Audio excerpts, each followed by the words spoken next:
ನಮಸ್ತೆ ಸ್ನೇಹಿತರೆ, ಇವತ್ತಿನ ವಿಡಿಯೋದಲ್ಲಿ ಸುಲಭವಾಗಿ ಬಾದುಷಾ ಹೇಗೆ ಮಾಡೋದು ಅಂತ ತಿಳಿಸ್ಕೊಡ್ತಿದ್ದೀನಿ. ಮೊದಲಿಗೆ ನಾನಿಲ್ಲಿ 1 ಬೌಲಷ್ಟು ಮೈದಾ ಹಿಟ್ಟನ್ನ ಸೇರಿಸ್ಕೊಂಡಿದ್ದೀನಿ. ಇದಕ್ಕೆ ನಾನಿಲ್ಲಿ ಒಂದು 4 ಸ್ಪೂನಷ್ಟು ತುಪ್ಪನ ಹಾಕ್ಕೊಳ್ತಿದ್ದೀನಿ. ಆನಂತರ ಇದಕ್ಕೆ ನಾನು ಮೊಸರನ್ನ ಹಾಕ್ಕೊಳ್ತಿದ್ದೀನಿ. ನಾನಿಲ್ಲಿ 3 ಸ್ಪೂನಷ್ಟು ಮೊಸರನ್ನ ಹಾಕ್ಕೊಳ್ತಿದ್ದೀನಿ. ನೀವು ಕಲಸುವಾಗ ಬೇಕಿದ್ದರೂ ಮೊಸರು ಬದಲಿಗೆ ಅರ್ಧ ನಿಂಬೆಹಣ್ಣು ಹಾಕ್ಕೋಬೋದು, ನಿಂಬೆಹಣ್ಣಿನ ರಸನ ಸೇರಿಸ್ಕೋಬೋದು. ಆನಂತರ ನಾನಿಲ್ಲಿ ಇಷ್ಟು ಅಡುಗೆ ಸೋಡಾನ ಸೇರಿಸ್ಕೊಂಡಿದ್ದೀನಿ. 3-4 ಚಿಟಿಕೆಯಷ್ಟು ಇದೆ. ಇವಾಗ ಚೆನ್ನಾಗಿ ಮಿಕ್ಸ್ ಮಾಡ್ಕೊಳ್ತೀನಿ. ಸ್ವಲ್ಪ ಚಿಟಿಕೆಯಷ್ಟು ಪುಡಿ ಉಪ್ಪನ್ನ ಸೇರಿಸ್ಕೊಂಡೆ. ಇವಾಗ ನಾನು ಸೇರಿಸ್ಕೊಂಡು ನೀರೇನು ಹಾಕ್ಕೊಂಡಿಲ್ಲ, ಹಾಗೇ ಒಂದು ಸಾರಿ ಮಿಕ್ಸ್ ಮಾಡ್ಕೊಳ್ತೀನಿ. ಮಿಕ್ಸ್ ಮಾಡಿದ ನಂತರ ನೋಡಿ, ಸ್ಪೂನಿಂದ ತೆಗೆದು ಇವಾಗ ಕೈಯಲ್ಲೇ ಚೆನ್ನಾಗಿ ಮಿಕ್ಸ್ ಮಾಡ್ಕೊಳ್ತೀನಿ. ನೀವು ಇವಾಗ ಬೇಕಿದ್ದರೆ ಚಿಟಿಕೆ ಫುಡ್ ಕಲರ್ನ ಸೇರಿಸ್ಕೋಬೋದು. ನಾನಿಲ್ಲಿ ಫುಡ್ ಕಲರ್ನ ಯೂಸ್ ಮಾಡಿಲ್ಲ, ಹಾಗೇ ಮಾಡ್ಕೊಳ್ತಿದ್ದೀನಿ. ಈ ರೀತಿ ಸ್ವಲ್ಪನೇ ನೀರನ್ನ ಸೇರಿಸ್ಕೊಳ್ತಾ ನಾವು ಜಾಮೂನ್ ಹಿಟ್ಟನ್ನು ಕಲಿಸ್ಕೊಳ್ತೀವಲ್ಲ, ಅದಕ್ಕೆ ಕಲಿಸ್ಕೊಂಡ್ರೆ ರೆಡಿಯಾಗುತ್ತೆ ಇದು ಹಿಟ್ಟು. ನಾನಿಲ್ಲಿ 1-2 ಸ್ಪೂನಷ್ಟೇ ನೀರನ್ನ ಸೇರಿಸ್ಕೊಳ್ತಾ ಈ ಹಿಟ್ಟನ್ನು ಮಿಕ್ಸ್ ಮಾಡ್ಕೊಳ್ತಿದ್ದೀನಿ.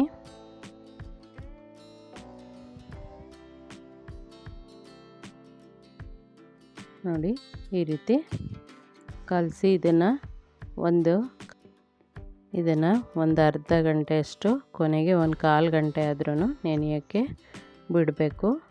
ಇಷ್ಟು ಮಾಡಿಕೊಂಡ್ರೆ ನೋಡಿ, ಬೆರಳಲ್ಲಿ ಪ್ರೆಸ್ ಮಾಡಿದ್ರೆ ಈ ರೀತಿ ಆಗಬೇಕು, ಮೃದುವಾಗಿರಬೇಕು.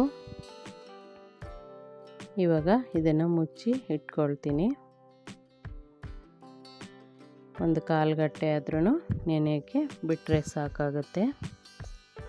ಆನಂತರ ಇಲ್ಲಿ ಒಂದು ಬಾಣಲೆಗೆ ಎಣ್ಣೆ ಹಾಕಿ ಕಾಯೋದಕ್ಕೆ ಇಟ್ಟಿದ್ದೀನಿ. ಇನ್ನೊಂದು ಕಡೆ ನಾನು ಪಾಕನ ರೆಡಿ ಮಾಡ್ಕೊಳ್ತಿದ್ದೀನಿ. ನಾನಿಲ್ಲಿ 1 ಬೌಲು ನಾನೇನು ಮೈದಾ ಹಿಟ್ಟನ್ನ ತೊಗೊಂಡಿದ್ದೆ, ಅದೇ ಬೌಲಲ್ಲಿ ಸಕ್ಕರೆನ ತೊಗೊಂಡಿದ್ದೀನಿ. 3/4 ಬೌಲಷ್ಟು ತೊಗೊಂಡಿದ್ದೀನಿ. ನೀವು ಬೇಕಿದ್ದರೆ 1 ಬೌಲಷ್ಟು ತೊಗೊಳ್ಳಿ. ಅದಕ್ಕೆ 1/4 ಬೌಲಷ್ಟು ನೀರನ್ನ ಹಾಕ್ಕೊಂಡಿದ್ದೀನಿ. ಬೇಗ ಪಾಕ ಬರುತ್ತೆ ಅಂತ. ಪಾಕ ಏನು ಬರೋಂಗಿಲ್ಲ, ಸ್ವಲ್ಪ ಅಂಟು ಬಂದರೆ ಸಾಕು. ನಾವೇನು ಜಾಮೂನು ಮಾಡ್ಕೊಳ್ತೀವಲ್ಲ, ಆ ಸಿರಪ್ಗಿನ ಸ್ವಲ್ಪ ತಿಕ್ಕಾಗಿರಬೇಕು, ಸ್ವಲ್ಪ ಗಟ್ಟಿಗಿರಬೇಕು ಅಷ್ಟೇ. ಇದು ಬೇಗ 3-4 ನಿಮಿಷಕ್ಕೇ ಬಂದ್ಬಿಡುತ್ತೆ. ಯಾಕಂದರೆ ನಾನು ನೀರನ್ನ ಸ್ವಲ್ಪ ಹಾಕ್ಕೊಂಡಿದ್ದೀನಿ, ಹಾಗಾಗಿ ಬೇಗ ಇದು ಗಟ್ಟಿಯಾಗುತ್ತೆ. ಇವಾಗ ನಾನು ಕೇಸರಿ ದಳನ ಹಾಕ್ಕೊಂಡಿದ್ದೀನಿ. ಆನಂತರ ಸ್ವಲ್ಪ ಏಲಕ್ಕಿ ಪುಡಿನ ಸೇರಿಸ್ಕೊಂಡಿದ್ದೀನಿ. ಸೇರಿಸ್ಕೊಂಡು ನೋಡಿ, ಈ ರೀತಿ ಅಂಟು ಬಂದರೆ ಸಾಕು. ಇವಾಗ ನಾನು ಇದಕ್ಕೆ ಅರ್ಧ ನಿಂಬೆಹಣ್ಣಿನ ರಸನ ಸೇರಿಸ್ಕೊಳ್ತೀನಿ. ಇದೇನಕ್ಕೆ ಅಂದರೆ ಇದು ಪಾಕ ಗಟ್ಟಿಯಾಗೋದಿಲ್ಲ. ತಣ್ಣಗಾದ ನಂತರ ಗಟ್ಟಿಗಾಗ್ಬಿಡುತ್ತೆ, ಸಕ್ಕರೆ ಥರ ಆಗುತ್ತೆ. ಹಾಗಾಗಿ ನಾನಿಲ್ಲಿ ಅರ್ಧ ನಿಂಬೆಹಣ್ಣಿನ ರಸನ ಸೇರಿಸ್ಕೊಂಡೆ. ಇವಾಗ ಇದನ್ನು ಶುಗರ್ ಸಿರಪ್ನ ಮುಚ್ಚಿ ಎತ್ತಿಟ್ಕೊಳ್ತೀನಿ. ಆನಂತರ ನಾನು ಕಲಸಿಟ್ಕೊಂಡಿದ್ದಂತಹ ಹಿಟ್ಟನ್ನ ಈ ರೀತಿ ಒಂದೇ ಸಮಕ್ಕೆ ಉಂಡೆಗಳನ್ನ ಮಾಡಿಕೊಂಡು ಈ ರೀತಿ ಮಾಡ್ಕೋಬೇಕು. ಇನ್ನೊಂದು ಸ್ವಲ್ಪ ಅಗಲಕ್ಕೆ ಮಾಡ್ಕೊಳ್ಳಿ. ನಾನಿಲ್ಲಿ ಚಿಕ್ಕದಾಗಿ ಹಾಗೇ ಸ್ವಲ್ಪ ದಪ್ಪ ಬರೋ ರೀತಿ ಮಾಡ್ಕೊಂಡಿದ್ದೀನಿ. ಎಲ್ಲ ಹಿಟ್ಟನ್ನು ಈ ರೀತಿ ರೆಡಿ ಮಾಡಿ ಇಟ್ಕೊಳ್ತೀನಿ.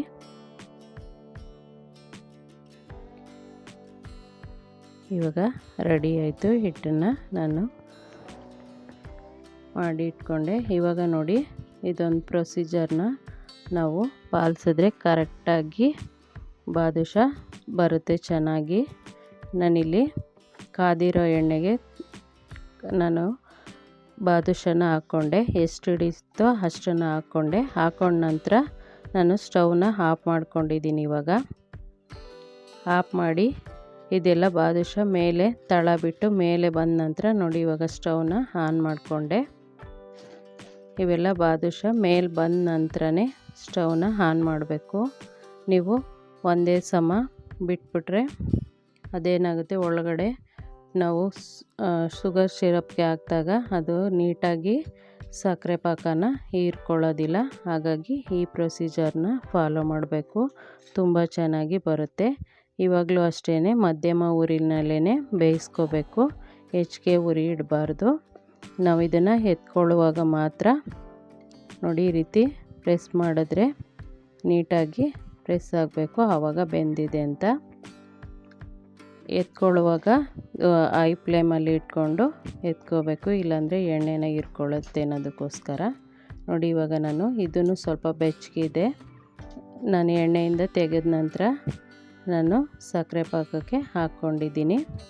ಒಂದು 5 ನಿಮಿಷ ಬಿಟ್ಟರೆ ಸಾಕು, ಚೆನ್ನಾಗಿ ಸಕ್ಕರೆ ಪಾಕನ ಹೀರ್ಕೊಳ್ಳುತ್ತೆ. ತುಂಬ ರುಚಿಕರವಾಗಿರುತ್ತೆ, ಹಾಗೆ ಸುಲಭವಾಗಿ ಮಾಡ್ಕೋಬೋದು. ನೋಡಿ ಇಷ್ಟು ಚೆನ್ನಾಗಿ ಬಂದಿದೆ. ನೋಡಿ ಒಳಗಡೆ ಸಕ್ಕರೆ ಪಾಕನ ಇಷ್ಟು ಚೆನ್ನಾಗಿ ಹೀರ್ಕೊಂಡಿದೆ. ಧನ್ಯವಾದಗಳು ಸ್ನೇಹಿತರೆ.